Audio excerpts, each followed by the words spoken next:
C Ashwath ಅಂದರೆ ಕನ್ನಡದ ಕಂಪು, ರಾಗ ಎಂಬ ಕ್ಷೀರದಿಂದ ತೊಯ್ದು ನೆರೆದ ಕೂದಲು, ತಾಳದ ತಪಸ್ಸಿನಿಂದ ಸುಕ್ಕುಗಟ್ಟಿದ ಚರ್ಮ. ಹಾಡಲು ಮೈಕ್ ಹಿಡಿದು ನಿಂತರೆ ಕೇಳುಗರಿಗೆ ವಿದ್ಯುತ್ ಸಂಚಾರವಾದ ಅನುಭವ. ಮಿಂಚೊಂದು ನೇರ ಕಿವಿಯ ಬಳಿಗೆ ಇಳಿದು ಹೃದಯದಲ್ಲಿ ಭಾವಗಳ ಅಲೆ ಎಬ್ಬಿಸುತ್ತಿದ್ದ ಕಂಚಿನ ಕಂಠ ಸಿ ಅಶ್ವಥ್ ಅವರದ್ದು. ಕಡಲಿಗೆ ಹಂಬಲಿಸಿದೆ ಮನ ಮನ.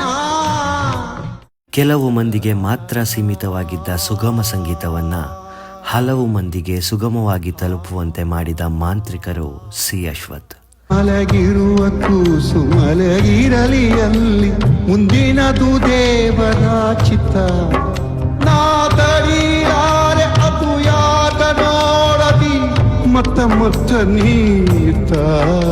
ಪ್ರತಿ ಬಾರಿ ಇವರ ಹಾಡುಗಳನ್ನು ಕೇಳಿದಾಗಲೂ ಮೈಸೂರು ಮಲ್ಲಿಗೆಯ ಘಮದಂತೆ ಪ್ರತಿ ಬಾರಿಯೂ ತಾಜಾ ಅನುಭವ. ಝರಿಯಾಗಿ ಹುಟ್ಟಿ ತೊರೆಯಾಗಿ ಬೆಳೆದು ಭೋರ್ಗರೆಯುವ ಸಂಗೀತ ಗಂಗೆಯಾಗಿ ಸ್ವರದ ಉತ್ತುಂಗಕ್ಕೆ ಏರಿ ಕುಳಿತು ನಮ್ಮ ನೆನಪುಗಳಲ್ಲಿ ಶಾಶ್ವತವಾಗಿ ಉಳಿದವರು ಸಿ ಅಶ್ವಥ್ ಅಂದರೆ ಕನ್ನಡದ ಕಂಪು. ಕರಗಬಹುದೇ ನಾನು